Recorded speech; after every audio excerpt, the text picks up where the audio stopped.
ഒരു മധ്യ മധ്യാസക്തന്റെ ജീവിതത്തിൽ അനുഭവിക്കുന്ന ഒരു സാധാരണ ജീവിതത്തിൽ അനുഭവിക്കുന്ന കഷ്ടപ്പാടുകളൊക്കെ വളരെ ഭംഗിയായിട്ട് പറഞ്ഞു. അത് അതിലപ്പുറമൊന്നും ആർക്കും പറയാനുണ്ടാവുമെന്ന് എനിക്ക് തോന്നുന്നില്ല. കാരണം വെച്ചാല് ഇത് തെളിവുകൾ ഇഷ്ടം പോലെ ഉണ്ട്. മദ്യാസക്തി ഒരു വളർന്നു വരുന്ന രോഗമാണെന്നും ഇത് രോഗാവസ്ഥയാണെന്നൊക്കെ ഉള്ളതിന് തെളിവ് ഇഷ്ടം പോലെ ഉണ്ട്.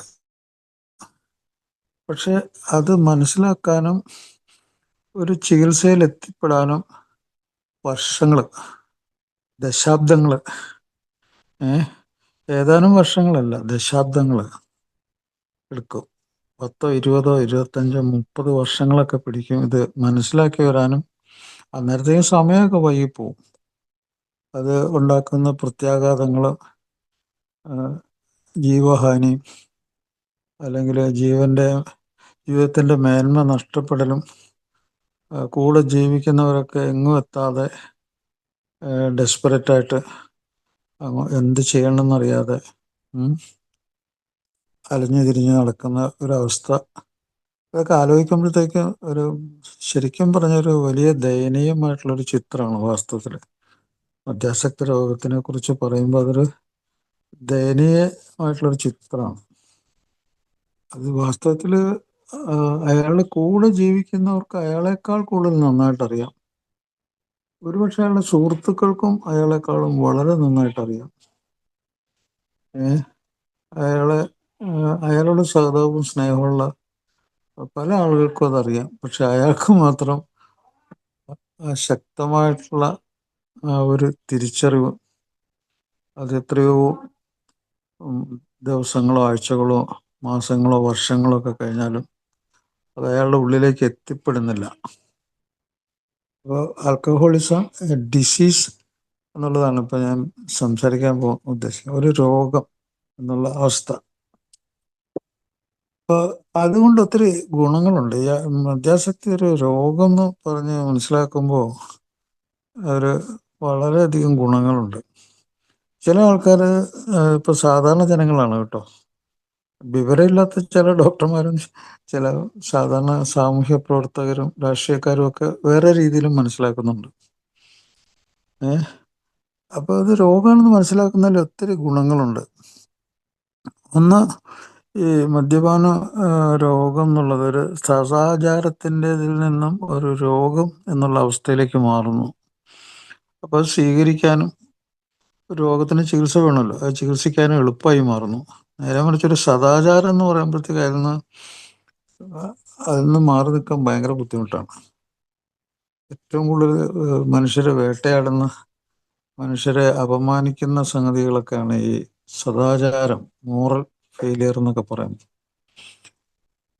നമ്മുടെ ആൽക്കഹോളിക്സ് അനോണിമസിൻ്റെ ഏറ്റവും മഹത്തായ ഗുണം എന്താണെന്ന് വെച്ചാൽ അത് ഒരു രോഗം എന്നുള്ള രീതിയിൽ അതിൻ്റെ യാഥാർത്ഥ്യം, അതിൻ്റെ ശാസ്ത്രം, അതിലടങ്ങിയിട്ടുള്ള ഈ സദാചാരത്തെ ഒരു മനുഷ്യത്വം നഷ്ടപ്പെടൽ ആക്കി മാറ്റുന്നു. അപ്പോൾ അത് എല്ലാവർക്കും മനസ്സിലാക്കാൻ എളുപ്പമാണ്. പക്ഷെ ഞാൻ നേരത്തെ പറഞ്ഞില്ലേ, രോഗിക്ക് മാത്രം അത് പിടികിട്ടില്ല. അതാണ് എൻ്റെ ഒരു വൈരുദ്ധ്യം. ഇപ്പോൾ ഒരു മോറൽ സദാചാരം എന്ന് വിളിക്കുന്നു. പിന്നെ ഇപ്പോൾ നീതിന്യായ വകുപ്പ് ഒരു സർക്കാരാണെന്ന് വിചാരിക്കും, അവരുടെ ക്രമസമാധാനം നഷ്ടപ്പെടുന്നു, അവിടെ പ്രശ്നങ്ങളുണ്ടാകുന്നു. അവർക്ക് ചിലപ്പോൾ അതായിരിക്കും ഒരു സ്റ്റേറ്റിനെ സംബന്ധിച്ചത് ക്രമസമാധാനം. ഇതൊക്കെ നമുക്ക് ടി വി വൈകുന്നേരം തുറക്കുമ്പോൾ ഇതൊക്കെ അറിയാൻ പറ്റും. അതുപോലെ കൂടെ ജീവിക്കുന്നവർക്ക് എന്തായിരിക്കും അത്, അയാളുടെ കൂടെ ജീവിക്കുന്നവരുണ്ടല്ലോ, അവരുടെ പ്രശ്നം അതിജീവനത്തിൻ്റെയാണ്. ഓരോ ദിവസം എങ്ങനെ അതിജീവിക്കുന്നു, അഡ്ജസ്റ്റ്മെൻ്റാണ് അവരുടെ പ്രശ്നം. എങ്ങനെ അഡ്ജസ്റ്റ് ചെയ്യും ഓരോ ദിവസവും. അത് അവരാണ് ഏറ്റവും കൂടുതൽ സഫർ ചെയ്യുന്നത്. അവർ ഭയങ്കര മാനസിക സംഘർഷങ്ങൾ അനുഭവിക്കുന്നു, വിഷാദം, എങ്ങനെ നേരിടും എന്നുള്ളതിനെ പറ്റിയുള്ള ചിന്തകൾ, അവരുടെ ഫീലിങ്സ്, അവരുടെ ദുഃഖങ്ങൾ, അത് ഭയങ്കരമാണ് കേട്ടോ, അത് ഭീകരമാണ്. അതാണ് വാസ്തവത്തിലൊരു മധ്യാസക്തൻ ഒരിക്കലും ആലോചിക്കാത്തത്. അതാണ് എൻ്റെ കൂടെ എങ്ങനെയാണ്, എന്ത് മനോഭാവത്തിൽ അവർ ജീവിക്കുന്നു, അവരെങ്ങനെ നേരിടുന്നു. അത് അയാൾക്ക് പറഞ്ഞാൽ മനസ്സിലാവില്ല. അത് മനസ്സിലാവണമെങ്കിൽ അയാൾ മദ്യത്തിൽ നിന്ന് വിട്ടു നിന്ന് കുറച്ച് വർഷങ്ങളൊക്കെ കഴിയുമ്പോഴേക്ക് പതുക്കെ മനസ്സിലാവും. അല്ലെങ്കിൽ ആൽക്കഹോളിക്സ് അനോണിമസിൻ്റെ പ്രോഗ്രാമിൽ വന്ന് കുറച്ച് മീറ്റിങ്ങുകളൊക്കെ ശ്രദ്ധാപൂർവം, ഞാൻ ശ്രദ്ധാപൂർവം എന്നുള്ള വാക്ക് വളരെ ഭംഗിയായിട്ട് പറയണം. കാരണം വെച്ചാൽ അയാൾക്ക് ഈ ശ്രദ്ധ ഉണ്ടാകാനായിട്ട് തന്നെ ദിവസങ്ങൾ, മാസങ്ങൾ, വർഷങ്ങൾ പിടിക്കും. ഒരു പ്രോഗ്രാമിൽ വന്നിട്ട് അയാൾക്ക് ശ്രദ്ധ കിട്ടണമെങ്കിലേ സമയം പിടിക്കും. അത് അപ്പോൾ അങ്ങനെ ശ്രദ്ധ വരാത്തതുകൊണ്ടാണ് അയാൾ കൂടെ റിലാപ്സ് ആകുന്നത്. വലിയൊരു സംഭവമാണത്. അപ്പോൾ എന്താണ് ഗുണം? എന്താണ് മദ്യാസക്തി? ഒരു രോഗം, ഒരു വളരുന്ന രോഗമായിട്ട് നമ്മൾ മനസ്സിലാക്കിയാൽ അതിലെന്തൊക്കെയാണ് ഗുണമുള്ളത്? ഒന്ന്, അതിൻ്റെ സത്യത്തിൽ സത്യമായിട്ടുള്ള ശാസ്ത്രം. രണ്ട്, മനുഷ്യാവസ്ഥകൾ, അതിൻ്റെ യാഥാർത്ഥ്യങ്ങൾ.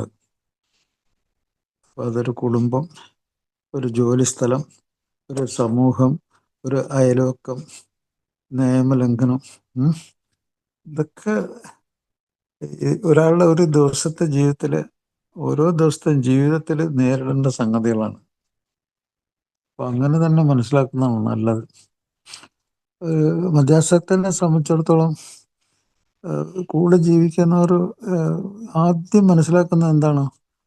എപ്പോൾ, ഏത് നിമിഷത്തിലാണ് അയാളുടെ അനിയന്ത്രിതവും അസാധാരണമായിട്ടുള്ള സ്വഭാവവും പുറത്തിയാടുന്നത്?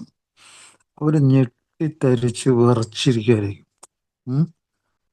ഈ രണ്ട് വാക്കുകളുടെ അനിയന്ത്രിതവും അസാധാരണവും ആവർത്തിച്ച് വരുന്ന അയാളുടെ ശാരീരിക, മാനസിക, വൈകാരിക പ്രശ്നങ്ങൾ എപ്പോൾ പുറത്തു ചാടും?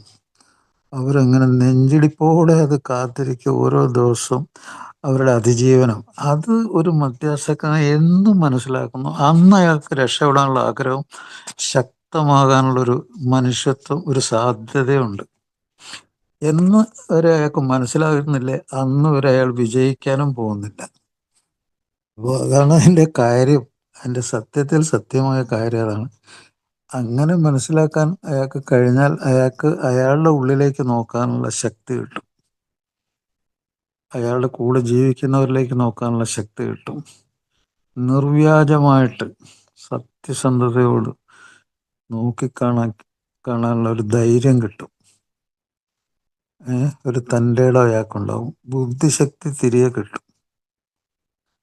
അത് വെറുതെ അല്ല. ഈ ആൽക്കഹോളിക്സ് അനോണിമസിന് രണ്ട് കാര്യങ്ങൾ അതിൻ്റെ പ്രധാനപ്പെട്ട തത്വങ്ങളായി അംഗീകരിച്ച് അത് മുന്നോട്ട് പോകുന്നു. ഒന്ന്, ശാസ്ത്രം, ആധുനിക വൈദ്യശാസ്ത്രം, അത് ഞാൻ നേരത്തെ പറഞ്ഞു. രണ്ടാമത്, മനുഷ്യവംശത്തിൻ്റെ മനുഷ്യത്വം, അതാണ് ആത്മീയത. അവരെങ്ങനെയാണ് ഈ ആത്മീയത കണക്കാക്കുന്നത്, എങ്ങനെയാണ് അവർ മനുഷ്യത്വം പെരുമാറുന്നത്, അതെങ്ങനെയാണ് ഇടപെടുന്നത്, അതിൻ്റെ രണ്ടിൻ്റെയും ഉള്ളിലാണ് ഈ പ്രോഗ്രാം ഒതുക്കി വെച്ചേക്കണത്. അത് മനസ്സിലാക്കാതെ ഈ പ്രോഗ്രാമിൽ വന്ന് ഇരുന്നാലും ശരിയാവുമെന്ന് തോന്നുന്നില്ല, രക്ഷപ്പെടാനും സാധ്യതയുണ്ടോയെന്നും തോന്നുന്നില്ല. അപ്പോൾ അത് മനസ്സിലാക്കാനും അതിലൂടെ ജീവിക്കാനും, വാസ്തവത്തിൽ അത് ഭയങ്കര അതിശയകരമായിട്ടുള്ള മാറ്റങ്ങൾ, കഴിവുകൾ ഒക്കെയാണ് ഇത്രയും കോടിക്കണക്കിന് ആൾക്കാർ 1935 ശേഷം ഈ കോടിക്കണക്കിന് ആൾക്കാർ ഈ പ്രോഗ്രാം സ്വീകരിച്ച് രക്ഷപ്പെട്ടവർ. ഇതിൽ രക്ഷപ്പെട്ടവരെന്ന് പറയുമ്പോഴത്തേക്കും മദ്യാസക്തർ മാത്രമല്ല, ഈ അറിവ് കിട്ടിയവർ, അയാളുടെ കൂടെ ജീവിച്ചവർ, ഈവൺ അയാളുടെ സുഹൃത്തുക്കൾ, അയാൾക്ക് ജോലി കൊടുത്തവർ, അയാളെ മനസ്സിലാക്കിയവർ, പല ആളുകളിലേക്കും ഈ എഡ്യൂക്കേഷൻ, ഈ ഒരു വിദ്യാഭ്യാസം, ഈ ഒരു അറിവ് പല ആളുകളിലേക്കും കിട്ടി. അങ്ങനെ കോടിക്കണക്കിന് ആൾക്കാരിലേക്ക് അത് കിട്ടി, അതിൻ്റെ മഹത്വം മനസ്സിലായി. അപ്പോൾ ആദ്യകാലത്തൊന്നും ഈ വൈദ്യശാസ്ത്ര സംഘടനകൾ പോലും ഇത് അംഗീകരിച്ചില്ല. ഒരു ഉദാഹരണം ഞാൻ പറയാം. 1935 നമ്മൾ ഈ പ്രോഗ്രാം സ്ഥാപിതമായത്. 1935 ജൂൺ 10-ാം തീയതി. അപ്പോൾ അതിന് മുമ്പ് തന്നെ ഇതിൻ്റെ ഒരു പ്രിപ്പറേഷൻ തുടങ്ങിയിരുന്നു.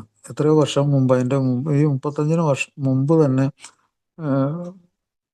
ഡോക്ടർ ബോബും അതുപോലെ ബിൽ വിൽസണും തമ്മിലുള്ള ബന്ധം, എബി, അങ്ങനെ കുറേ കഥാപാത്രങ്ങൾ, അവരുടെ ജീവിതം, അവരെ സഹായിച്ച ആളുകൾ, അവരിൽ കൂടിയൊക്കെ ഇത് പ്രിപ്പറേഷൻ നടക്കുന്നുണ്ടായിരുന്നെങ്കിലും 1935 അത് സ്ഥാപിതമായത്. അപ്പോൾ അതിനുശേഷം 1956, അപ്പോൾ എത്ര വർഷങ്ങൾ കഴിഞ്ഞു, 1956 ലോകാരോഗ്യ സംഘടന മദ്യാസക്തി, പ്രത്യേകിച്ചും അമേരിക്കൻ മെഡിക്കൽ അസോസിയേഷനാണ്.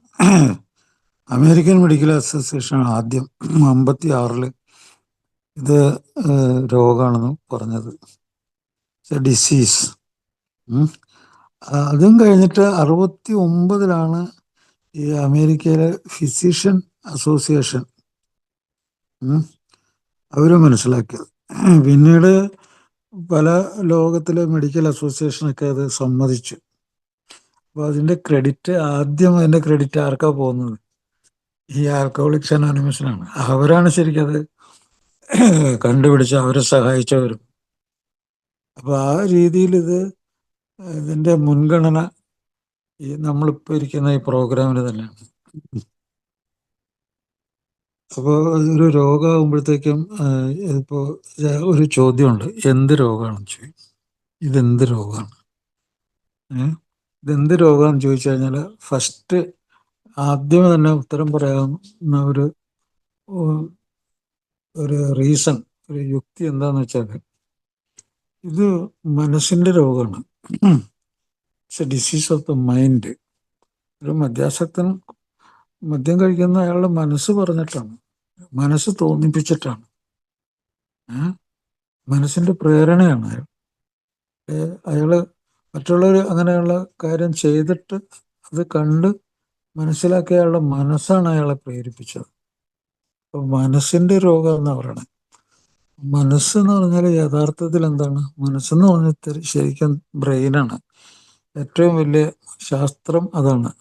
മനസ്സെന്ന് നമ്മൾ പറയണത് നമ്മുടെ ബ്രെയിൻ, തലച്ചോറും അതിൻ്റെ ഘടന, അതിൻ്റെ പ്രവർത്തനം, അതിൻ്റെ ഉള്ളിൽ നടക്കുന്ന കാര്യങ്ങൾ, അതിനാണ് മനസ്സെന്ന് പറയുന്നത്. അപ്പോൾ നമുക്ക് പറയാൻ പറ്റുന്നത് ഇറ്റ്സ് എ ബ്രെയിൻ ഡിസീസ്. ഒരു തലച്ചോറിൻ്റെ രോഗമാണ്.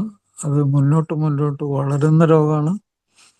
അത് ഏറ്റവും വലിയ കഴിവുകേട്, പരാജയങ്ങൾ, യാതനകൾ അത് അയാൾക്കും അയാളുടെ കൂടെ ജീവിക്കുന്നവർക്കും ഉണ്ടാക്കി കൊടുക്കുന്നു. ഈ ലോകത്തിന് തന്നെ.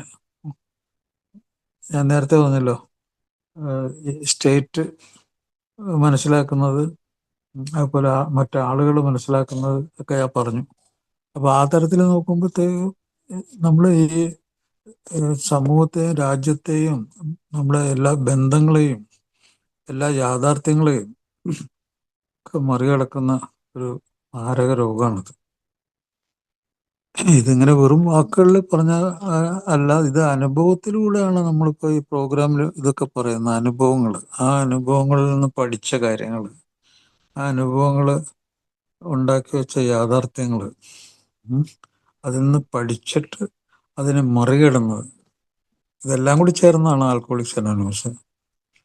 അല്ലാതെ കുറച്ച് കാര്യങ്ങൾ നമ്മൾ ഓർമ്മയിൽ നമ്മൾ ബൈഹാർട്ട് പറയുന്നതല്ല. നമ്മൾ അനുഭവിച്ചത്, നമ്മൾ പഠിച്ചത്, നഷ്ടപ്പെട്ടു പോയ നമ്മുടെ കഴിവുകൾ, യാതനകൾ, തിരിച്ചു വരാനുള്ള ശ്രമങ്ങൾ, ഇതൊക്കെ കൂടി ചേർന്നാണ്. അതിൻ്റെ ഉള്ളിൽ പെട്ടുപോയ ആൾക്കാരും എല്ലാം കൂടി ചേർന്ന ഒരു സംഗതിയാണ്. അപ്പോൾ ഏറ്റവും കൂടുതൽ പരാജയം സംഭവിക്കുന്നത് എവിടെയെന്ന് വെച്ചാൽ കണ്ടുപിടിക്കുക, ഡയഗ്നോസ് എന്ന് വെച്ചാൽ മദ്യാസക്തി ഒരു രോഗമാണെന്ന് കണ്ടുപിടിക്കുന്നത്. അവിടെയാണ് പരാജയം, ഏറ്റവും കൂടുതൽ പരാജയം. അപ്പോൾ ഇത് പല ആൾക്കാരും വിചാരിക്കുന്നത് ഈ മദ്യാസക്തൻ എന്തുകൊണ്ട് ഇത് മനസ്സിലാക്കുന്നില്ല, അയാൾക്ക് എന്തുകൊണ്ട് ഇത് മനസ്സിലാക്കാൻ പറ്റുന്നില്ല, എന്താണ് അയാളുടെ പ്രശ്നം? പക്ഷെ അയാൾ കണ്ടുപിടിക്കുന്നതിന് മുമ്പ് തന്നെ അയാളുടെ കൂടെ ജീവിക്കുന്നവർ അത് കണ്ടുപിടിക്കുന്നുണ്ട്. ഒരുപക്ഷെ അയാളുടെ നല്ല സുഹൃത്തുക്കൾ അത് കണ്ടുപിടിക്കുന്നുണ്ട്. ചിലപ്പോൾ അയാളുടെ ക്ഷേമത്തിൽ താല്പര്യമുള്ള മറ്റുള്ള ആൾക്കാരും അത് കണ്ടുപിടിക്കുന്നുണ്ട്. അയാൾ ഒരു എന്താ ഒരു അടിപ്പിടൽ ആണ്, അയാൾക്ക് ഒരു അടിമത്തത്തിൽ പെട്ടിട്ടുണ്ട് അയാൾ. അത് അവർക്ക് മനസ്സിലാവും, പക്ഷെ ഇയാൾക്ക് മാത്രം മനസ്സിലാവില്ല. അതുകൊണ്ടാണ് നമ്മൾ എപ്പോഴും ഇപ്പോൾ ആദ്യമായിട്ട് വന്നിട്ടുള്ള സുഹൃത്തുക്കളുണ്ടെങ്കിൽ ഞാൻ അവരോട് വീണ്ടും പറയുകയാണ്, നിങ്ങൾ എന്താണ് മദ്യാസക്ത രോഗം എന്ന് വെച്ചാൽ നിങ്ങൾക്കൊരു 2 വാചകത്തിൽ പറയാൻ കഴിവുള്ളവരായിരിക്കണം, മനസ്സിലാക്കാൻ കഴിവുള്ളവരായിരിക്കണം, എങ്കിലാണ് രക്ഷപ്പെടുകയുള്ളൂ. കാരണം മദ്യാസക്തി എന്ന് പറഞ്ഞ രോഗം അത് മുന്നോട്ട് മുന്നോട്ട് വളരുന്ന തലച്ചോറിൻ്റെ ഒരു രോഗമാണ്.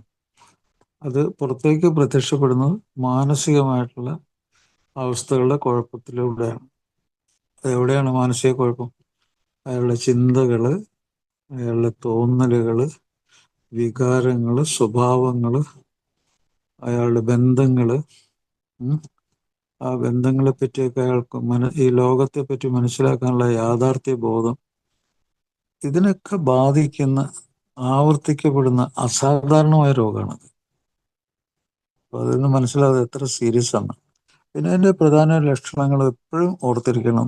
ഒരു 4-5 കാര്യങ്ങളുള്ളൂ, അത് മാത്രം ഓർത്തിരുന്നാൽ മതി. ഞാൻ രോഗത്തിൻ്റെ ഉള്ളിലാണെന്ന് തിരിച്ചറിയാൻ ഒരാൾക്കൊരു പ്രശ്നമില്ല.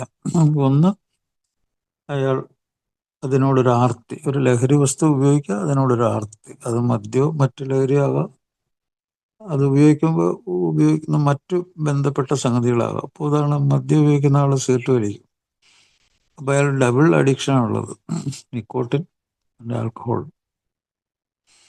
അപ്പോൾ അത് അയാൾ അതിനോട് ആർത്തി ഉണ്ടാകുക, ഉപയോഗിക്കുന്ന സാധനത്തിനോട് ആർത്തി ഉണ്ടാകുക, ആവർത്തിച്ച് ഉപയോഗിക്കാനുള്ള താല്പര്യം ഉണ്ടാകുക, അത് അസാധാരണമായിട്ടുള്ള ആവർത്തനമാകുക. അതിലൂടെ അയാൾക്ക് എന്ത് പറ്റുന്നു? അത് ചിന്തകൾ, തോന്നലുകൾ, വികാരങ്ങൾ, സ്വഭാവങ്ങൾ, അത് അയാൾക്ക് കുഴപ്പമുണ്ടാക്കുന്നു. അയാൾ അറിയുന്നില്ല, അയാളുടെ കൂടെ ജീവിക്കുന്നവരത് അറിയുന്നു. അതാണ് മദ്യാസക്ത രോഗം.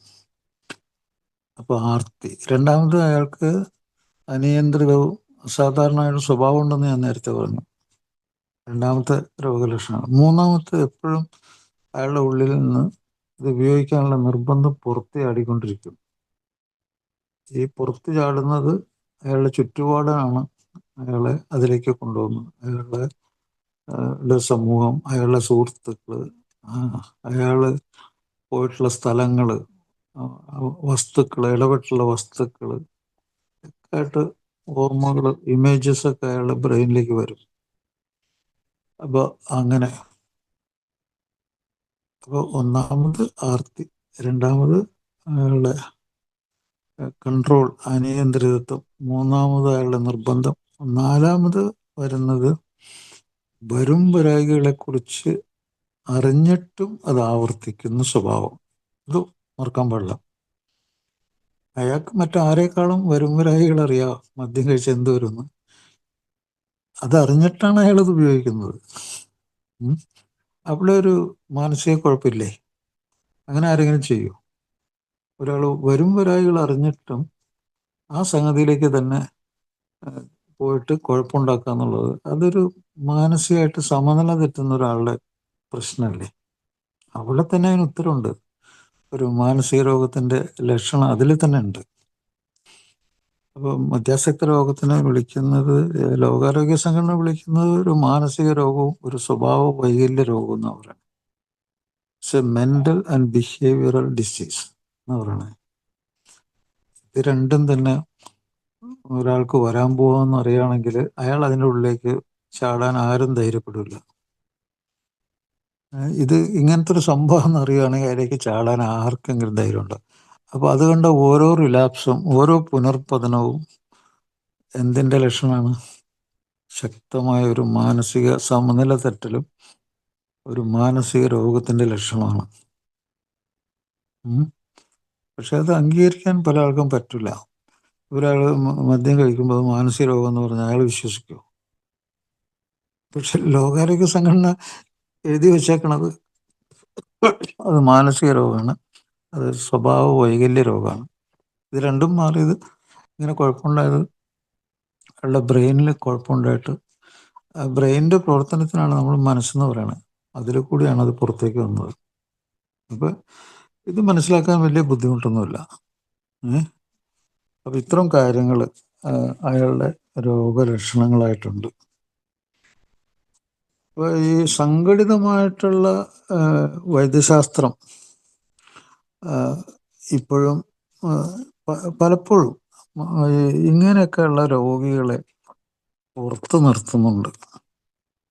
മറ്റേത് നിസ്സാര രോഗമുള്ളവരെ അകത്ത് നിർത്തുമ്പോൾ ഇത് പുറത്ത് അതിനെ നിർത്തുന്നത്. ഇത് സമൂഹത്തിൻ്റെ മൊത്തം ഒരു സ്വഭാവ രീതിയാണ്.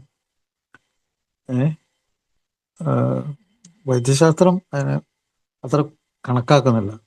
ഒരു മദ്യാസക്തൻ മദ്യത്തിൻ്റെ ഗന്ധമൊക്കെ ആയിട്ട് ഒരു മുറിവൊക്കെ പറ്റി ഒരു കാഷ്വാലിറ്റിയിലേക്ക് വരിക, ആരയാളെ മൈൻഡ് ചെയ്യുന്നത്? അയാൾ ഒഴിവാക്കാൻ നോക്കും. ആദ്യം തുടക്കം പോലെ അയാളെ എങ്ങനെയെങ്കിലും ഒഴിവാക്കാൻ നോക്കും. വേറെ ഒരു ചെറിയ തലവേദനയോ ജലദോഷമൊക്കെ വന്ന ആളെയൊക്കെ ആദ്യം പരിശോധിക്കും. ഇയാളവിടെ നിൽക്കട്ടെ എന്ന് വിചാരിക്കും.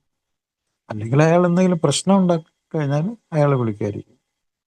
അപ്പോൾ അവിടെ നമുക്കറിയാം, ഈവൻ വൈദ്യശാസ്ത്രം വരെ അവരെ അകറ്റി നിർത്താനാണ് നോക്കുന്നത്. വാസ്തവത്തിൽ അവിടെ കുറച്ച് പാളിച്ചകളുണ്ട്. വാസ്തവത്തിൽ വൈദ്യശാസ്ത്രത്തിനെ പറ്റി പിന്നെ സ്റ്റേറ്റ് പൊളിറ്റിക്സിന് ഈ ശരിക്കും നമ്മുടെ രാഷ്ട്രീയത്തിനും അതുപോലെ നമ്മുടെ നിയമങ്ങൾക്കും നമ്മുടെ എല്ലാത്തിനും ഇതൊരു നിസ്സാര സംഗതിയാണെന്ന് കരുതുന്ന ആ ഒരു പരിപാടി ഉണ്ടല്ലോ, അത് വാസ്തവത്തിൽ ഏറ്റവും വലിയൊരു പരാജയം, ചികിത്സയുടെ പരാജയം അത് തന്നെയാണ്.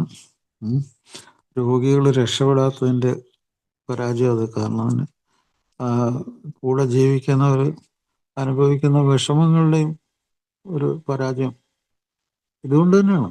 ഇതിനെ കണക്കിലെടുക്കുന്നില്ല, അത്ര ഗൗരവമായിട്ട് എടുക്കുന്നില്ല. അപ്പോൾ അതെല്ലാം വാസ്തവത്തിൽ ഇന്നിപ്പോൾ വൈദ്യശാസ്ത്രം തന്നെ മാറിയിരിക്കുന്നു.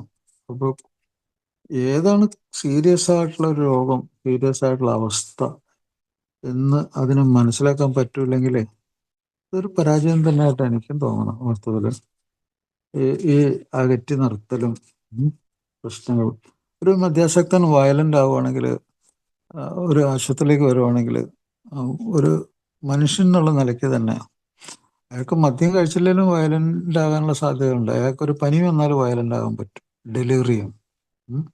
അയാൾ തലച്ചോറിന് എന്തെങ്കിലും ഒരു അല്ലാത്ത തരത്തിലുള്ളൊരു കുഴപ്പം ഉണ്ടെങ്കിൽ അയാൾക്ക് വയലൻ്റ് ആകാൻ പറ്റും.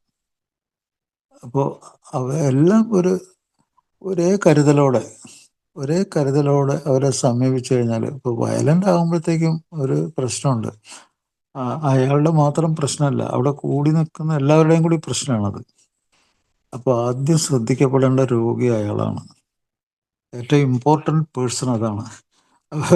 സുഹൃത്തുക്കളെ, ഈ ആൽക്കഹോളിക്സ് അനോണിമസിലെ ഒരു മദ്യാസക്തൻ വന്നു കഴിഞ്ഞാൽ ഈ സമൂഹത്തിൻ്റെ കരുതലിന് നേരെ എതിരാണ് അവിടെ ഒരു മദ്യാസക്തന് കൊടുക്കുന്ന ബഹുമാനം, സ്വീകാര്യത.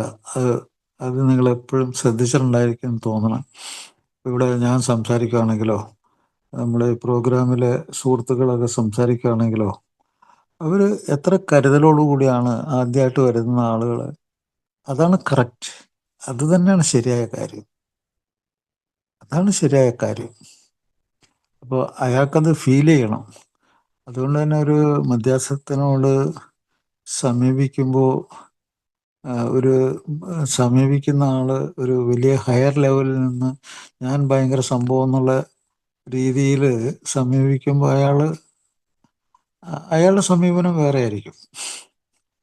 കാരണം ഈ രോഗം അങ്ങനെയാണ്. അപ്പോൾ അതുകൊണ്ട് ഈ സമീപനത്തിൽ തന്നെ ഭയങ്കര ഒരു വ്യത്യാസമുണ്ട്. അപ്പോൾ ഈ നിയന്ത്രണം എന്ന് പറയുന്ന വാക്കിനെ പല ആൾക്കാരും തെറ്റിദ്ധരിക്കുന്നത്, അത് ഞാനൊന്ന് എടുത്തു പറയാൻ ആഗ്രഹിക്കുന്നുണ്ട്. എന്താണ് ഒരു മദ്യാസക്ത രോഗിക്ക് നിയന്ത്രണം ഇല്ല എന്ന് പറയുന്നതിൻ്റെ കാരണം എന്താണ്? നിയന്ത്രണം, ഇത് മദ്യത്തിൻ്റെ അളവ് കൂടിയിട്ടുള്ള നിയന്ത്രണത്തെക്കാൾ ഏറെ അയാളുടെ മനസ്സുകൊണ്ട്, അയാളുടെ തലച്ചോറുകൊണ്ട് അയാൾ ഇതിനെ മനസ്സിലാക്കും. അതിൻ്റെ ഉള്ളിലേക്ക് പോകരുത്. അതിപ്പോൾ അയാൾക്ക് വീട്ടിൽ എന്തെങ്കിലും ഒരു അത്യാവശ്യമുണ്ട്, അല്ലെങ്കിൽ ഒരു ഇൻ്റർവ്യൂവിന് പോകണം, അയാളുടെ ജീവിതത്തിലെ പ്രധാനപ്പെട്ട ചില നിമിഷങ്ങൾ നേരിടാൻ മദ്യമില്ലാത്തൊരവസ്ഥ ഉണ്ടാക്കണം എന്ന് അയാളുടെ ഉള്ളിൽ ആഗ്രഹം ഉണ്ടാക്കും. പക്ഷെ അത് നടപ്പിലാക്കാൻ പറ്റുന്നില്ല. അതാണ് അനിയന്ത്രിത്വം. അയാൾക്കത് ഇപ്പോൾ വീട്ടിലൊരു ഗസ്റ്റ് വരുന്നുണ്ട്, അന്ന് എനിക്ക് മദ്യം കഴിക്കാൻ പാടില്ല, അത് അയാൾ അങ്ങനെ ആഗ്രഹിക്കുന്നു, പക്ഷെ അത് നടപ്പിലാക്കാൻ പറ്റുന്നില്ല. ഇങ്ങനെ നടപ്പിലാക്കാൻ പറ്റാത്ത കുറേ കാര്യങ്ങൾ, അത് ചിന്തകളാകാം, തോന്നലുകളൊക്കെ ആയിരിക്കാം, അത് നടപ്പിലാക്കാൻ അയാൾക്ക് കഴിയുന്നില്ല. അതാണ് അനിയന്ത്രിതത്വം. മദ്യം കഴിച്ച് കൂടി കഴിയുമ്പോഴത്തേക്കും നിയന്ത്രണം കിട്ടുമെന്ന് എല്ലാവർക്കും അറിയാവുന്ന കാര്യമാണ്. അപ്പോൾ അനിയന്ത്രിതവും, എൻ്റെ ജീവിതം അനിയന്ത്രിതമായി പോയി എന്ന് പറഞ്ഞ അർത്ഥം എന്തെന്നാ? മദ്യം കഴിക്കുന്ന സമയത്തും കഴിക്കാത്ത സമയത്തും ഒക്കെ തന്നെ ജീവിതം ശരിയായിട്ട് കൊണ്ടു നടക്കാൻ പറ്റാത്ത അവസ്ഥയിൽ, മാനേജ് ചെയ്ത് കൊണ്ടു നടക്കാൻ പറ്റാത്ത അവസ്ഥയായിപ്പോയി എന്നാണ് അതിൻ്റെ അർത്ഥം. അപ്പോൾ അത് നമ്മൾ ഈ പുതുതായിട്ട് വന്ന സുഹൃത്തുക്കളും മനസ്സിലാക്കേണ്ട ഒരു കാര്യമാണ്. അത് മദ്യം കഴിക്കാത്തപ്പോഴും കഴിക്കുമ്പോഴും ഒക്കെ തന്നെ ജീവിതം അസാധാരണവും അനിയന്ത്രിതവുമായി പോകുന്നു. അത് കൊണ്ടു നടക്കാൻ പറ്റാത്ത രീതിയിലാവുന്നു. പിന്നെ ചികിത്സയിൽ ഇരിക്കുമ്പോൾ തന്നെ ഉള്ളൊരു കാര്യം പറയാം. ചികിത്സ എന്താണ്? മദ്യാസക്ത രോഗത്തിൻ്റെ ചികിത്സ എന്താണെന്ന് ഏതൊരാൾക്കും അറിയാം. അത് അയാൾ ഇതിലേക്ക് ചികിത്സിക്കാൻ കടന്നു വരുന്നതിന് മുമ്പ് തന്നെ അയാൾക്ക് അറിയാം അതിൻ്റെ ചികിത്സ. ആർക്കും അറിയാം. അപ്പോൾ എന്താണ് ചികിത്സ? വിട്ടുനിൽക്കൽ, മദ്യം ഒഴിവാക്കുക, വിട്ടുനിൽക്കലാണ്. അബ്സ്റ്റിനൻസ് എന്ന് ഇംഗ്ലീഷിൽ പറയാം. അബ്സ്റ്റിനൻസ്, അതിനെ ഒഴിവാക്കുക. ആ ഒഴിവാക്കി, ആ ആപൽ സാധ്യതകളെ ഒഴിവാക്കി പൊരുത്തപ്പെട്ട് ഓരോ ദിവസവും പൊരുത്തപ്പെട്ട്, അങ്ങനെ പൊരുത്തപ്പെട്ട് മുമ്പോട്ട് പോകുമ്പോൾ അത് യേസ് ആവുകയാണോ നോ ആവുകയാണോ എന്ന് ശ്രദ്ധിക്കുക. അപ്പോൾ ഇയാൾ ഇന്ന് മദ്യത്തിൽ നിന്ന് വിട്ടു നിൽക്കുകയാണ്. അപ്പോൾ ഒരു 3 ആഴ്ചയായി. അയാൾ ആഗ്രഹിക്കുന്നത്, എനിക്ക് വലിയ ആപത്തുള്ള ഈ സാധ്യതകളൊക്കെ അതിനെയൊക്കെ അതിജീവിച്ച് എനിക്ക് മുമ്പോട്ട് പോകണം, വിട്ടു നിൽക്കണം. അങ്ങനെ അയാൾ പൊരുത്തപ്പെടുവാണ്. മദ്യത്തിൽ നിന്ന് വിട്ടു നിന്ന് അയാൾ പൊരുത്തപ്പെടുവാണ്. വാസ്തവത്തിൽ അയാൾ പൊരുത്തപ്പെടുകയെന്ന് വെച്ചാൽ പല കാര്യങ്ങളുണ്ട്. അയാൾക്ക് ഉള്ളിൽ ആഗ്രഹമുണ്ട്, പക്ഷെ അയാളുടെ കൂടെ ജീവിക്കുന്ന കുടുംബാംഗങ്ങൾ, അയാളുടെ ജോലി സ്ഥലം, അവിടെയൊക്കെ പ്രശ്നങ്ങൾ ഉണ്ടാകാതെ പൊരുത്തപ്പെട്ട് അയാൾ മുമ്പോട്ട് പോവാണ്. പക്ഷെ നേരത്തെ അയാൾ പൊരുത്തപ്പെട്ടിരുന്നത് മദ്യം കഴിച്ചിട്ടായിരുന്നെങ്കിൽ ഇപ്പോൾ കഴിക്കാതെ പൊരുത്തപ്പെടുന്ന ഒരു പുതിയ രീതിയാണ്. ആ രീതി എന്താകുന്നു? അത് യെസ് ഓർ നോ എന്ന് വെച്ചാൽ, യെസ് എന്താണ്? യെസ് എന്ന് പറഞ്ഞാൽ എന്താ? മദ്യം കഴിക്കാതെ മുമ്പോട്ട് പോവുക. അത് അയാൾക്ക് ശരിക്കും ഒരു ക്രിയാത്മകമായിട്ടുള്ള ഒരു മറ്റൊരു അവസ്ഥ, ഒരു ഓൾട്ടർനേറ്റീവ്, അതായത് പതിവിന് വിപരീതമായിട്ടുള്ള നല്ലൊരവസ്ഥ, അത് ജീവിതത്തിൻ്റെ ഒരു അർത്ഥം ഉണ്ടാക്കുന്നു. ആ അർത്ഥം ഉണ്ടാക്കുന്നതിൽ കൂടി അയാൾ വീണ്ടും വിട്ടു നിൽക്കാനായിട്ട് തീരുമാനിക്കുന്നു, മുന്നോട്ട് പോകുന്നു. ഓരോ ദിവസം എന്നുള്ള നിലയ്ക്ക് മുന്നോട്ട് യെസ്. അപ്പോൾ ആ യെസ് കണ്ടിന്യൂ ചെയ്യുന്നിടത്തോളം അയാൾ മുന്നോട്ട് പോകും. നേരെ മറിച്ച് പെട്ടെന്നൊരു ഇടിമിന്നൽ പോലെ എന്തോ ഒന്ന് സംഭവിക്കുന്നു, അവിടെ നോ ആയി മാറുന്നു, അസാധ്യം, കുടിക്കുന്നു. വിട്ടു നിൽക്കൽ എന്നുള്ള ആ പരിപാടി വയലേറ്റ് ചെയ്തു, അതിനെ ലംഘിച്ചു. അപ്പോൾ കൂടുതൽ മദ്യം വിട്ടുനിന്ന് കഴിഞ്ഞാൽ പിന്നെ കൂടുതലാണ്, പഴയതിലും കൂടുതലായിട്ടുള്ള അളവിലും കൂടുതൽ സമയവും മദ്യം കഴിക്കേണ്ട ഒരവസ്ഥ. അപ്പോൾ നോ എന്നുള്ളതിലേക്ക് പോയി. അപ്പോൾ 2 തരത്തിലുള്ള സ്വഭാവമുണ്ട് ഇവിടെ. ഈ 2 തരത്തിലുള്ള സ്വഭാവത്തിൽ എന്താണ് വ്യത്യാസം? ഒന്ന്, ഈ യെസ് എന്ന് പറഞ്ഞു, ഞാൻ ഇനി വിട്ടു നിൽക്കുവാണ്. യെസ്, ഞാൻ സമ്മതിച്ചിരിക്കുന്നു. അവിടെ ഒരു ക്രിയാത്മകമായിട്ട് സ്വയം വിമർശനമുണ്ട്, സ്വയം മനസ്സിലാക്കലുണ്ട്, എഡ്യൂക്കേഷനുണ്ട്, സ്വയം വിദ്യാഭ്യാസമുണ്ട്. അതിൽ കൂടെ അയാൾ പോവാണ്. നോ, ഈ ഞാൻ പറഞ്ഞില്ലേ ഇടിമിന്നൽ പോലെ പെട്ടെന്ന് നോ വന്ന്, ആ നോ എവിടെ നിന്നറിയാതെ പെട്ടെന്ന് വന്നത്. അതെന്തായിരിക്കും കാരണം? അത് അയാളുടെ ചുറ്റുപാട്, അയാളുടെ ചിന്തകൾ, തോന്നലുകൾ, അയാളുടെ വികാരങ്ങൾ, അത് ആളുകളാകാം, പുതിയ സ്ഥലങ്ങളാകാം, പലതരം വസ്തുക്കളാകാം. അതൊക്കെ പെട്ടെന്ന് അയാളുടെ ഒരു, ഇത് പറഞ്ഞില്ലേ ഇടിമിന്നൽ പോലെയാണ് അത്. അയാളെ നനച്ചിരിക്കാതെ പെട്ടെന്ന് അയാളിലേക്ക് വന്നങ്ങ് വീണ, അയാൾക്കൊന്നും ചെയ്യാൻ പറ്റുന്നില്ല. അയാൾക്ക് കുടിക്കുകയല്ലാതെ വേറെ ഒന്നും ചെയ്യാൻ പറ്റുന്നില്ല. അപ്പോൾ അവിടെ ഈ വിട്ടുനിൽക്കൽ, അബ്സ്റ്റിനൻസ്, വിട്ടുനിൽക്കൽ എന്നുള്ള ചികിത്സാ രീതി പരാജയപ്പെട്ടു. അതിനാണ് റിലാപ്സ് എന്ന് പറയുന്നത്. അത് പല പ്രാവശ്യം ആ റിലാപ്സ്, ഓരോ റിലാപ്സും ഓരോ മാരകമായിട്ടുള്ള അടിയാണ് തലച്ചോറിന്. തലച്ചോറിനെ സംബന്ധിച്ച് ഒരു മാരകമായിട്ടുള്ള ഒരു പ്രഹരമാണത്. കാരണം ഈ തലച്ചോറിൽ ഇലക്ട്രിക്കൽ വയറിങ്, അവിടെയുള്ള ഈ ന്യൂറോ കെമിക്കൽസ് പറഞ്ഞാൽ ഈ സന്ദേശങ്ങൾ അങ്ങോട്ടും ഇങ്ങോട്ടും എത്തിച്ച് കൊണ്ടുപോകുന്ന ഇലക്ട്രിക്കൽ വയറിങ്, അതിൻ്റെ ഉള്ളിൽ ഒത്തിരി കെമിക്കൽസ് ഉണ്ട്, ന്യൂറോ കെമിക്കൽസ്, ന്യൂറോ ട്രാൻസ്മിറ്റേഴ്സ് എന്നൊക്കെ പറയും. അത് പലതരത്തിലുണ്ട്. പലതരത്തിലുള്ളത് കൊണ്ടാണ് നമുക്ക് പല സ്വഭാവങ്ങൾ വരുന്നത്, പല വികാരങ്ങൾ വരുന്നത്. അല്ലെങ്കിൽ ഒരേ തരത്തിലുള്ളതാണെങ്കിൽ ഒരേ വികാരം ഉണ്ടാവുള്ളൂ. അപ്പോൾ ഈ തലച്ചോറിലെ ഈ ഇലക്ട്രിക്കൽ വയറിങ്ങിൽ സർക്യൂട്ടിന് പലതരം സർക്യൂട്ടുകളാണ്. ഓരോന്നിൻ്റെയും പ്രവർത്തനത്തിന് വ്യത്യാസമുണ്ട്. ചിലതൊക്കെ ഉത്തേജനത്തിന്, ചിലതൊക്കെ നമ്മൾ സമാധാനം ഉണ്ടാക്കാനാണ്, മന്ദീഭവിപ്പിക്കാനാണ്, ചിലതൊക്കെ സന്തോഷം ഉണ്ടാക്കാനാണെങ്കിൽ, ചിലതൊക്കെ ആങ്കർ, ദേഷ്യം ഉണ്ടാക്കാൻ, ചിലതൊക്കെ നമുക്ക് ഭയം ഉണ്ടാക്കാനാണ്,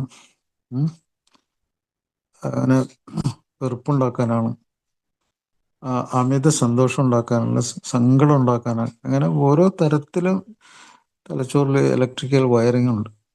അതാണ് ഇമോഷൻസിൻ്റെയൊക്കെ അടിസ്ഥാനം.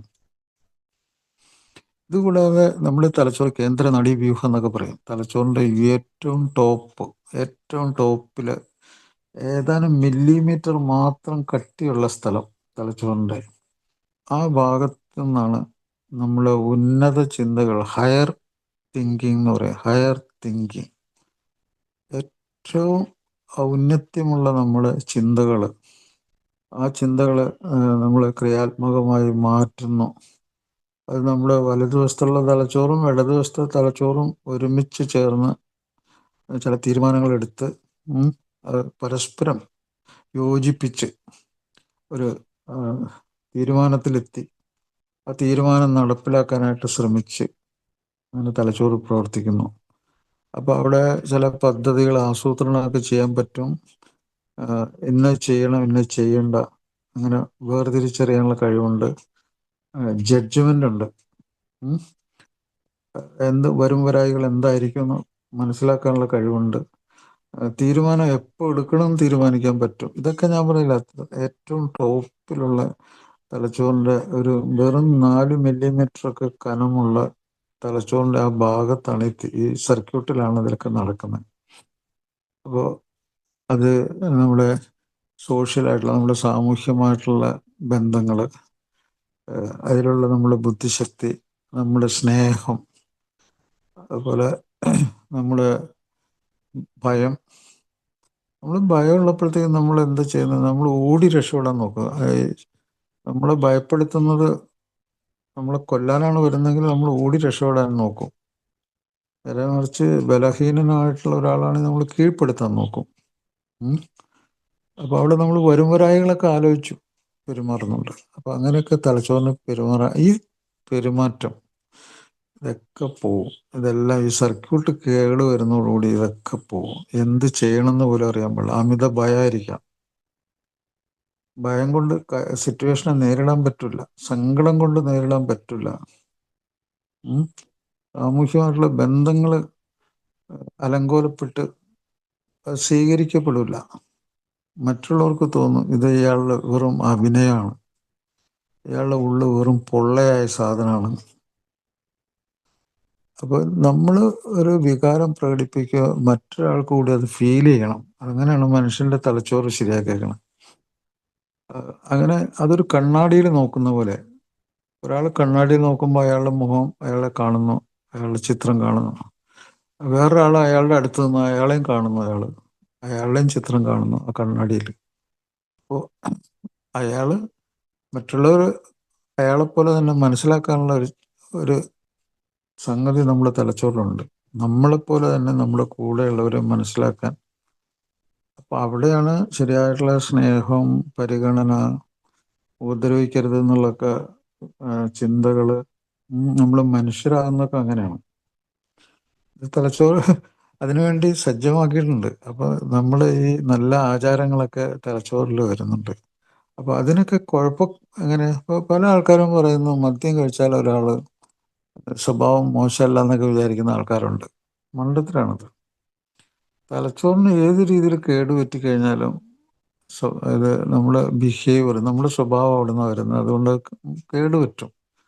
നമ്മുടെ ക്രിമിനൽ ആക്ടിവിറ്റീസ്, നമ്മുടെ സത്യസന്ധത ഇല്ലായ്മ, നമ്മുടെ ബുദ്ധിശക്തി, അതിജീവനം, നമ്മുടെ കൂടെയുള്ളവരെ പറ്റിയുള്ള ചിന്തകൾ, ഇതൊക്കെ നമ്മുടെ ബ്രെയിൻ ചെയ്യുന്ന പരിപാടികളാണ്. അതൊക്കെ കേടുപറ്റി കഴിഞ്ഞാൽ അതിൻ്റെ ഓപ്പോസിറ്റാണ് വരുന്നത്. അപ്പോൾ ഞാൻ ഇപ്പോൾ ഈ അബ്സ്റ്റിനൻസിനെ പറ്റി പറഞ്ഞപ്പോൾ അത് മനസ്സിലായി കാണുമെന്ന് വിചാരിക്കുന്നു. അപ്പോൾ ഈ അബ്സ്റ്റിനൻസ്, ഈ ഇങ്ങനെ വിട്ടു നിൽക്കൽ, അതുമായിട്ട് അതുമായിട്ട് നമ്മൾ മനസ്സിലാക്കുന്ന കാര്യങ്ങൾ, അതിങ്ങനെ മുമ്പോട്ട് പോകുമ്പോഴാണ് മറ്റൊരു ആർത്തിയുടെ രൂപത്തിൽ മദ്യം കയറി വരുന്നതും ഒരാൾ റിലാപ്സ് ആകുന്നതും. അപ്പോൾ ആ റിലാപ്സിൽ നമുക്ക് രക്ഷപ്പെടുന്നതിന് നമുക്ക് നമ്മൾ ഈ വിട്ടു നിൽക്കലിനെ കൂടുതൽ ഇഷ്ടപ്പെടുന്ന ചില അവസ്ഥകൾ നമുക്ക് വന്നു ചേരണം. അതെന്തൊക്കെയാണ്? ഒന്ന്, നമുക്ക് മാനസികമായിട്ടുള്ള സ്വസ്ഥത വേണം. Peace, mental peace. ചിന്തകൾ എപ്പോഴും നമ്മളിങ്ങനെ അലട്ടിക്കൊണ്ടിരിക്കാൻ പാടില്ല. അതുപോലെ തന്നെ നമുക്ക് ഉറങ്ങണം. അപ്പോൾ നമ്മൾ നല്ല രീതിയിൽ ഭക്ഷണം കഴിക്കാൻ പറ്റണം. അതുപോലെ മദ്യാസക്തന് അതൊക്കെ ചികിത്സയുടെ ഭാഗമാണ്. അതുപോലെ ഈ അനിയന്ത്രിതം അസാധാരണമായിട്ടുള്ള തലച്ചോറിൻ്റെ പ്രവർത്തനത്തിന് തടയിടാനായിട്ടുള്ള മരുന്നുകളുണ്ട്. ഈ മരുന്നുകൾ ഉപയോഗിച്ച് ചികിത്സിക്കുമ്പോൾ ഒരു പകുതിയിലേറെ ആളുകൾക്ക് പെട്ടെന്ന് രക്ഷപ്പെടാൻ പറ്റും. പല ആൾക്കാരും പ്രോഗ്രാമിൽ വന്നിട്ട് ചില പഴമക്കാരൊക്കെ തെറ്റായ ചില അറിവുകളൊക്കെ നമ്മുടെ പ്രോഗ്രാമിൽ വരുന്നവർക്ക് കൊടുക്കുന്നുണ്ട്. മദ്യാസക്ത രോഗം മുന്നോട്ട് പോകുന്ന ഒരു രോഗമാണ്. തലച്ചോറിനെ ബാധിക്കുന്ന ഒരു രോഗമാണ്. മുന്നോട്ട് പോവുകയാണ്. അത് അതിൻ്റെ അടിസ്ഥാനമായിട്ടുള്ള സ്വഭാവം എന്ന് വെച്ചാൽ ഒരു അടിമപ്പെടലാണ്. തലച്ചോറ് അടിമപ്പെടുകയാണ്. അതിനനുസരിച്ച് അടിമപ്പെട്ട് ജീവിക്കുകയാണ്. ഈ അടിമപ്പെട്ട അവസ്ഥയെപ്പറ്റി ഞാൻ ഒരു ഉദാഹരണം ഞാൻ പറയാം. ഇപ്പോൾ ഒരാൾ ഈ അമ്യൂസ്മെൻറ്റ് പാർക്കിൽ പോകുമ്പോൾ, അപ്പോൾ അവിടെയുള്ള ഈ അമ്യൂസ്മെൻറ്റ് പാർക്കിലുള്ള തൊട്ടിലിൽ കറങ്ങാൻ ഇഷ്ടപ്പെടുന്നു. അതൊരു പ്ലഷറാണ്. മദ്യം കഴിച്ച് കഴിഞ്ഞാൽ ഒരു ഹൈ ഉണ്ടാകുന്ന പോലത്തെ ഹൈ ഉണ്ട്, ഒരു ലോ ഉണ്ട്. അപ്പോൾ ആ തൊട്ടിൽ കറങ്ങി മുകളിൽ ചെല്ലുമ്പോൾ ഒരു ഭയങ്കര ഹൈ, ഒരു വല്ലാത്തൊരു അമിതമായ ഒരു ആവേശം ഉണ്ടാവും ആ തൊട്ടിൽ മുകളിൽ ചെല്ലുമ്പോൾ. പിന്നെ അത് താഴ്ന്നു വന്ന് ലോ ആകുമ്പോഴത്തേക്കും എന്തോ ഒരു ഫീലിംഗ് ഉണ്ട്. അങ്ങനെ ഈ ഫീലിംഗ് ഇങ്ങനെ മാറി മാറി വന്നുകൊണ്ടിരിക്കുകയാണല്ലോ. ആ തൊട്ടിൽ ഇങ്ങനെ കറങ്ങിക്കൊണ്ടിരിക്കുകയാണ്. അപ്പോൾ ഒരാളതിൽ കയറിയിരിക്കുകയാണ്. അപ്പോൾ ഹൈ മുകളിൽ നിൽക്കുന്ന സമയത്ത് അയാൾക്ക് ഹൈ ഫീൽ ചെയ്യുക. അപ്പോൾ മദ്യം കഴിച്ച ഒരാൾക്ക് ഒരു ഹൈ ഫീൽ ചെയ്യുന്നുണ്ടെങ്കിൽ അത് അങ്ങനെ ആ മുകളിലവിടെ അയാൾക്ക് തോന്നുവാണ്. പിന്നെ അത് താഴേക്ക് വരുവാണ്. ആ തൊട്ടിൽ താഴേക്ക് വരുമ്പോൾ നമ്മുടെ ശരീരമാണെന്ന് സങ്കല്പിക്കുക. അപ്പോൾ ആ ശരീരത്തിലെ മദ്യത്തിൻ്റെ അളവ് കുറഞ്ഞു വരും. ഇങ്ങ് താഴെ വരുമ്പോഴത്തേക്ക് ഒരു പ്രത്യേക അവസ്ഥയിലായിരിക്കും, പറഞ്ഞല്ലോ. അപ്പോൾ ഇങ്ങനെ ഈ മദ്യത്തിൻ്റെ അളവ് കുറഞ്ഞു പോയി കഴിഞ്ഞാൽ ഈ മദ്യത്തിൻ്റെ ഉള്ളിൽ പ്രവർത്തിച്ചുകൊണ്ടിരിക്കുന്ന ഈ ബ്രെയിനിന് ശരിക്കും പ്രവർത്തിക്കാൻ പറ്റാതാവും. അതിൻ്റെ സർക്യൂട്ടിനൊക്കെ കുഴപ്പം പറ്റും. അത് അസാധാരണമായിട്ടുള്ള ചില പ്രവൃത്തികളൊക്കെ ചെയ്യും. ചിലപ്പോൾ അത് വയലൻ്റ് ആവും, ചിലപ്പോൾ അതിൻ്റെ ശരീരം തന്നെ അതിന് നിലനിർത്തി പോകാൻ ബുദ്ധിമുട്ട് തോന്നും.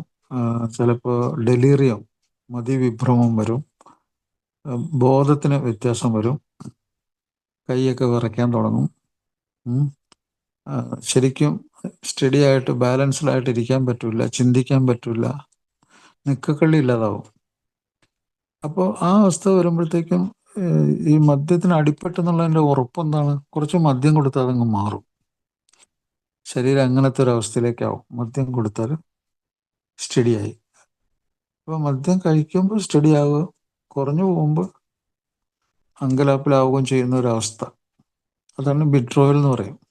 അത് ശാരീരികമാണ്, മാനസികമായിട്ടുള്ള വിഭ്രാന്തി ഉണ്ടാക്കിയിട്ട് ഭ്രാന്തിൻ്റെ അവസ്ഥയിൽ പോകും. അയാൾ മായ കാഴ്ചകളൊക്കെ കാണും, തെറ്റായ ചിന്തകൾ വരും, അവൻ എന്നെ കൊല്ലാൻ വരണം തോന്നും, മറ്റൊരാളെ കൊല്ലണം തോന്നും, അല്ലെങ്കിൽ മരിക്കണം തോന്നും. അത് വളരെ തീവ്രമായ ഒരവസ്ഥയാണ് ഈ പിന്മാറ്റ ലക്ഷണം. അതിലുണ്ടാകുന്ന എല്ലാ വികാരങ്ങളും, എല്ലാ സ്വഭാവങ്ങളും വയലൻ്റ്, പെട്ടെന്ന് മരണത്തിലേക്ക് പോകുന്ന ഒരവസ്ഥയാണത്. അപ്പോൾ മദ്യാസക്ത രോഗം പെട്ടെന്നും ലോങ് ടേം ആയിട്ട് ദീർഘകാലമായിട്ടും അയാൾക്കും അയാളുടെ കൂടെ ഉള്ളവർക്കും ഉപദ്രവങ്ങൾ ഉണ്ടാക്കുന്ന ഒരു സൂക്കേട് തന്നെയാണ്. ഏത് നിമിഷവും മരണം ഉണ്ടാകാം, ഏത് നിമിഷവും വയലൻസ് ഉണ്ടാകാം. അത് അയാൾക്കും അയാളുടെ കൂടെയുള്ളവർക്കും അങ്ങനെ ഉണ്ടാകാം. അപ്പോൾ ഒരു ഹൈ റിസ്കിലാണ് അവർ ജീവിക്കുന്നത്, അയാളും അയാളുടെ കൂടെയുള്ളവരും. അപ്പോൾ ഇയാളിങ്ങനെ കറങ്ങിക്കൊണ്ടിരിക്കുകയെന്നില്ല. ഇതൊരു തൊട്ടിലാണെന്ന് വിചാരിക്കുക അയാളുടെ ശരീരം. അപ്പോൾ കുറേ കഴിയുമ്പോൾ അയാളൊരു ശരീരമുള്ള ഒരാളാണ്, ഒരു സാധാരണ ശരീരമുള്ള ഒരാളാണ്. അയാൾക്ക് മദ്യം കിട്ടാതാവും. ആ തൊട്ടിലല്ലേ ഇരിക്കുന്ന അയാളിങ്ങനെ കറങ്ങിക്കൊണ്ടിരിക്കുകയാണ്. എന്തു പറ്റും? അയാൾക്ക് സാധാരണ ജീവിതത്തിൽ അനുഭവപ്പെടുന്ന സംഗതികളൊന്നും നിറവേറ്റപ്പെടാൻ പറ്റാതെ അയാൾ ഇങ്ങനെ ഒരു ആനന്ദമാർഗം അന്വേഷിച്ച് ഇങ്ങനെ കറങ്ങിക്കൊണ്ടിരിക്കുകയാണ്. വരും വരായികൾ നിലത്തിറങ്ങിയാലേ അയാൾക്ക് കക്കൂസിൽ പോകാനും മൂത്രമൊഴിക്കാനും ഭക്ഷണം കഴിക്കാനും പറ്റണമെങ്കിൽ അയാൾക്ക് നിലത്തിറങ്ങണ്ടേ. അയാളിങ്ങനെ ഒരു ഇമേജിൻ്റെ ഉള്ളിൽ, ഒരു സങ്കല്പ ലോകത്തിൽ ഇങ്ങനെ കറങ്ങിക്കൊണ്ടിരിക്കുകയാണ്. കാരണം അയാളുടെ തലച്ചോറ് അബ്നോർമലാണ്. അപ്പോൾ അവിടെ നിന്നും അയാളെ നോർമൽ അവസ്ഥയിലേക്ക് ആ മെഷീൻ ഓഫാക്കണം. മെഷീൻ ഓഫാക്കിയാലേ അയാൾക്ക് താഴെ ഇറങ്ങാൻ പറ്റുള്ളൂ. താഴെ ഇറങ്ങിയിട്ട് സാധാരണ ജീവിതത്തിലേക്ക് തിരിച്ചു വരാം. അതാണ് അബ്സ്റ്റിനൻസ്, വിട്ടുനിൽക്കൽ. അതാണ് ആ വിട്ടുനിൽക്കൽ കൂടി അയാളെ മുമ്പോട്ട് പോകാൻ പറ്റുള്ളൂ. പിന്നെ അയാൾ ചെറിയ കുട്ടിയെ പോലെ വാശി പിടിക്കുകയാണ്, എനിക്ക് ഇനിയും കറങ്ങണം. ശരിയാവില്ല അവിടെ. അപ്പോൾ ഇങ്ങനത്തെ ഒരു തൊട്ടിലാട്ടം, അതിൽ നിന്നും അയാൾ മോചിതനാകാനുള്ള ഒരു ബുദ്ധിശക്തി അയാൾക്ക് ഉണ്ടാക്കിയെടുക്കണം. തന്നെയല്ല, ഇയാൾ ഇങ്ങനെ കറങ്ങിക്കൊണ്ടിരിക്കുന്ന സമയത്ത് ഈ മദ്യവും അയാളുടെ ഉള്ളിൽ കൂടി, രക്തത്തിൽ കൂടി വിവിധ അവയവങ്ങളിൽ കറങ്ങുന്നുണ്ട്. ഈ കറങ്ങിയിട്ട് മദ്യം കയറി ഇറങ്ങി പോകുന്ന എല്ലാ അവയവത്തിലും രോഗങ്ങൾ ഉണ്ടാക്കാനുള്ള കഴിവുണ്ട്. അപ്പോൾ ഈ ഹയർ ബ്രെയിൻ, ചിന്തകൾ, തോന്നലുകൾ, വികാരങ്ങൾ, സ്വഭാവങ്ങളല്ലാതെ ഹയർ ബ്രെയിൻ കൂടാതെ മറ്റു പല സ്ഥലങ്ങളിലും ബ്രെയിനിന് ഡാമേജ് വരും ഇയാൾക്ക്. ഇപ്പോൾ ഈ സെറിബെല്ലം എന്ന് പറഞ്ഞൊരു സാധനമുണ്ട്. സെറിബെല്ലം ഈ കേന്ദ്ര നാഡീവ്യൂഹത്തിൽ ഈ സെറിബെല്ലാണ്. ഇപ്പം നിങ്ങൾ കൈ നിവർത്തിയിട്ട് കണ്ണടച്ച് നിങ്ങൾക്ക് മൂക്കിൻ്റെ അറ്റത്ത് വളരെ സുഖമായിട്ട് തൊടാൻ പറ്റും.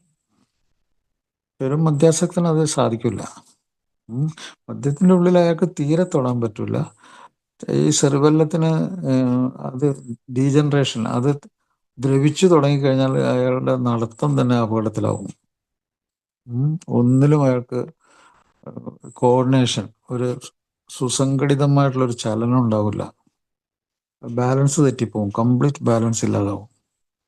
അതുപോലെ തന്നെ അയാളുടെ കാലിൻ്റെയൊക്കെ ഞരമ്പുകൾ നിലത്ത് സ്പർശിച്ചാൽ സ്പർശനം അറിയില്ല.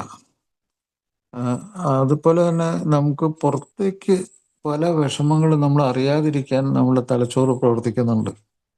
ഇപ്പം നമ്മുടെ BP കൂടുന്നുണ്ട്, അത് നമ്മൾ ചിലപ്പോൾ അറിയില്ല.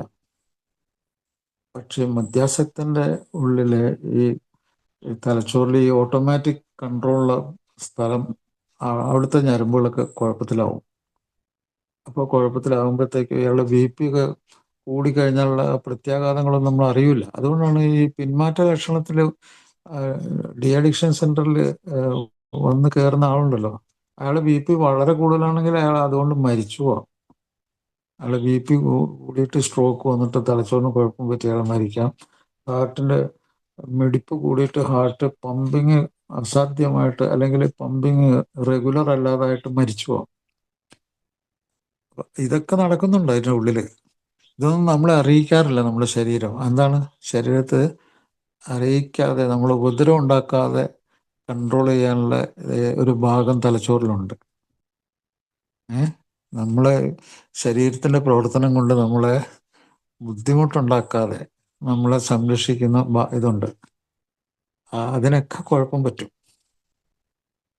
അപ്പോൾ നമ്മൾ എന്തുകൊണ്ടാണ് നമ്മൾ തലച്ചോറിൻ്റെ മുകളിൽ നമുക്ക് കൺട്രോൾ ഉണ്ടാകുന്നത്? എന്താണ്? നമ്മൾക്ക് അങ്ങനെ ശീലിച്ചു. നമ്മൾ ലഹരി ഉപയോഗിക്കുന്നില്ല, നമ്മളങ്ങനെ ശീലിച്ചു. അങ്ങനെ ശീലിച്ചപ്പോൾ നമ്മൾ തലച്ചോറ് നോർമലായിട്ടുള്ളൊരവസ്ഥയിലാണ് പ്രവർത്തിക്കുന്നത്. അത് എപ്പോഴൊക്കെ അബ്നോർമൽ ആകുന്നുണ്ടോ അപ്പോഴൊക്കെ നമ്മുടെ സ്വഭാവം അനിയന്ത്രിതവും അസാധാരണവുമാകും. ഇത്രയും കാര്യങ്ങൾ ഒരു AI പ്രോഗ്രാമിൽ വരുമ്പോൾ ഒരാൾ അറിഞ്ഞു കഴിഞ്ഞാൽ അയാൾക്ക് തോന്നേണ്ട വികാരം എന്താണ്? എനിക്ക് എങ്ങനെയെങ്കിലും ഈ മാരകമായിട്ടുള്ള രോഗത്തിൽ നിന്ന് രക്ഷപ്പെടണം.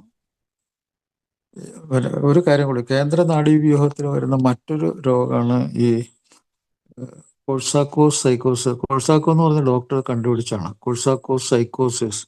അപ്പോൾ ഭ്രാന്ത് പലതരത്തിൽ വരാം, ഇൻസാനിറ്റി. ഇപ്പോൾ അതിൽ vitamin deficiency, vitamin B1, B6, B12, അതുപോലെ ഫോളിക് ആസിഡ്, ഇങ്ങനെയൊക്കെ പറഞ്ഞ് തലച്ചോറിൻ്റെ പണികളെ നിയന്ത്രിക്കുന്ന വൈറ്റമിൻസ് വളരെ പ്രധാനപ്പെട്ടാണ്. അതിൽ B1 കുറഞ്ഞു പോയി കഴിഞ്ഞാൽ മാനസിക രോഗം ഉണ്ടാകും, ഭ്രാന്ത് വരും.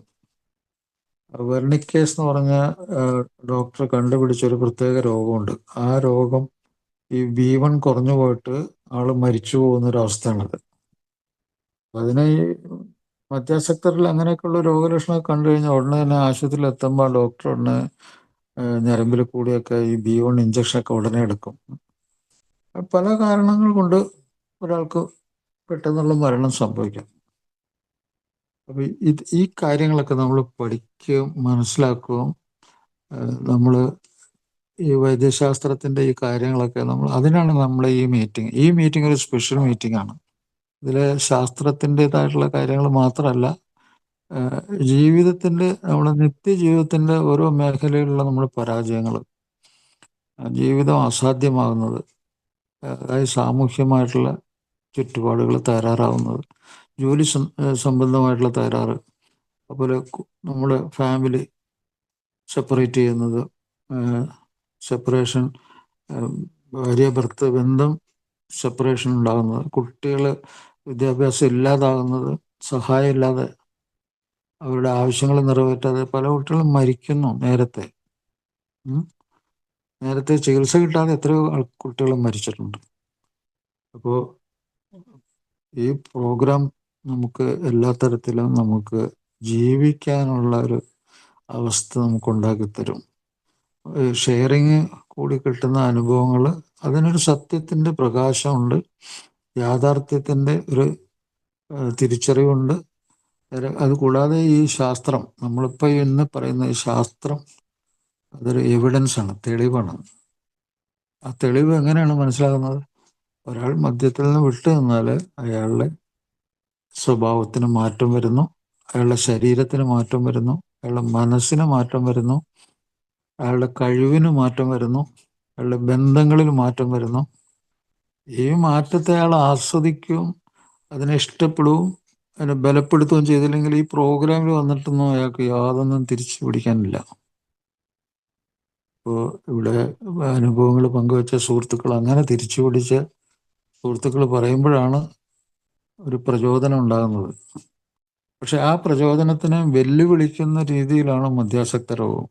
അത്ര കടുത്തതാണത്. അപ്പോൾ വളരെയധികം എനർജി ഇതിനു വേണ്ടി ചെലവഴിക്കണം തിരിച്ചു വരാനായിട്ട്. അല്ലെങ്കിൽ ഈ പ്രോഗ്രാമിൽ വന്നിട്ട് വെറുതെ പ്രോഗ്രാമിനെ കബളിപ്പിക്കുക, അവനവനെ തന്നെ കബളിപ്പിക്കുക. രോഗം അത് തന്നെയാണ്. രോഗം അവനവനെ തന്നെ കബളിപ്പിക്കുന്ന ഒരു പരിപാടിയാണ്.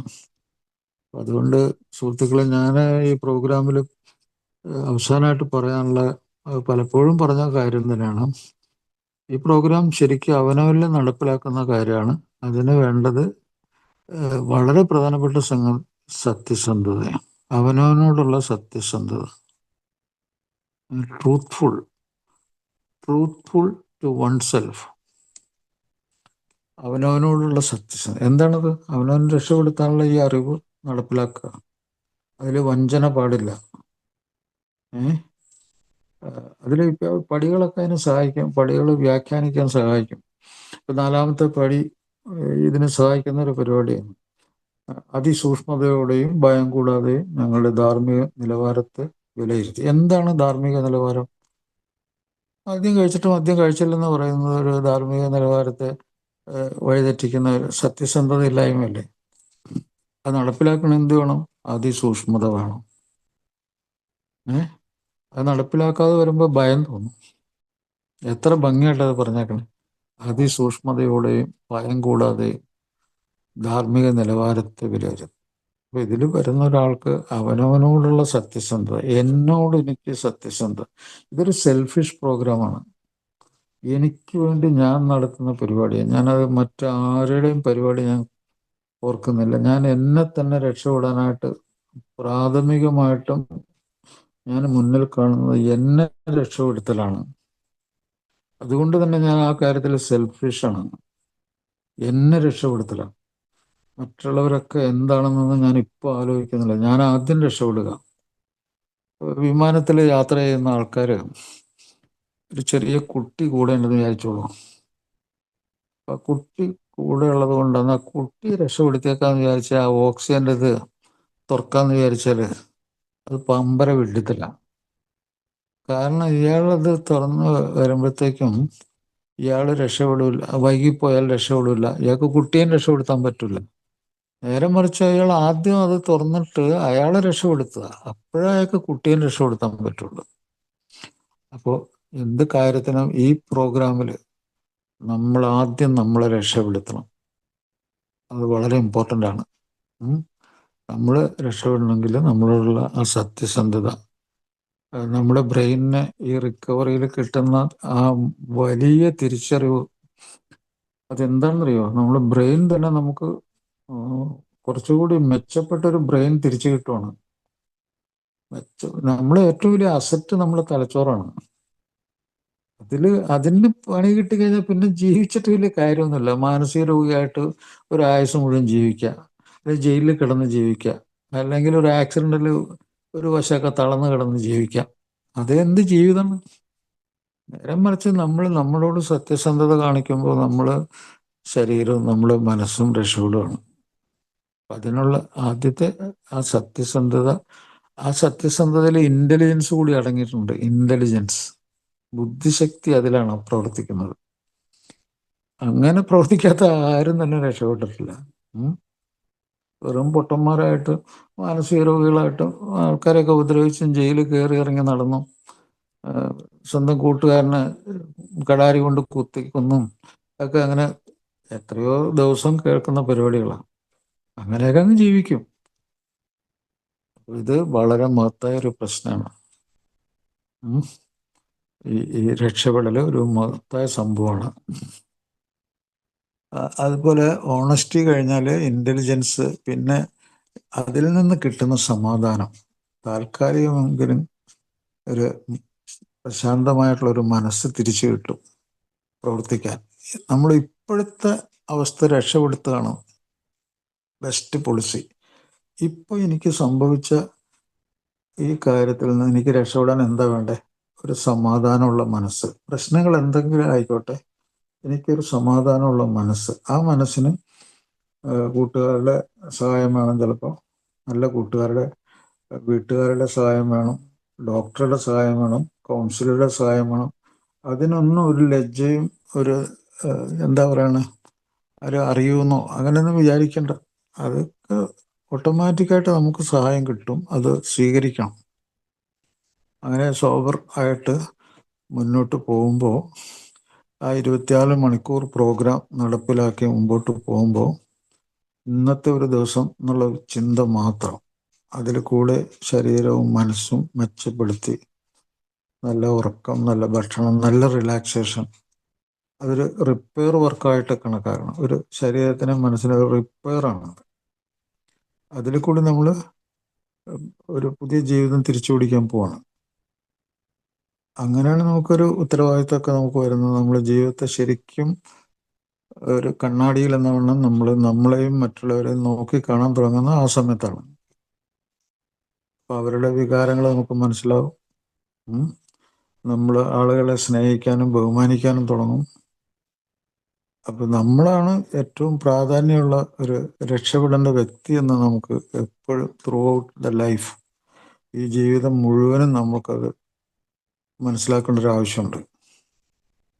അപ്പോൾ ഒരിക്കൽ കൂടി ഈ പ്രോഗ്രാമിൽ വന്ന എല്ലാവർക്കും ഇങ്ങനത്തെ ഒരു മാർഗം സ്വീകരിച്ച് 24 മണിക്കൂർ വിട്ടു നിന്ന് മെച്ചപ്പെടുത്തി കഴിവ് തിരിച്ചു പിടിച്ച് പലപ്പോഴും സാധാരണ ആളുകളെക്കാളും മെച്ചപ്പെട്ടൊരു ബ്രെയിൻ, മെച്ചപ്പെട്ട ചിന്തകൾ, മെച്ചപ്പെട്ട തോന്നലുകൾ, മെച്ചപ്പെട്ട വികാരങ്ങൾ, ബുദ്ധിശക്തി, ഇതൊക്കെ തിരിച്ചു പിടിക്കാൻ പല പഴമക്കാർക്കും കഴിഞ്ഞിട്ടുണ്ട്. എല്ലാ കാര്യങ്ങളിലും അവരുടെ സാമൂഹ്യ ജീവിതമായ അവരുടെ സാമ്പത്തിക അവസ്ഥകളൊക്കെ മെച്ചപ്പെട്ട് ജീവിച്ചിട്ടുണ്ട്. അതവർക്ക് കഴിയട്ടെ എന്ന് ആശംസിക്കുന്നു. Thank you.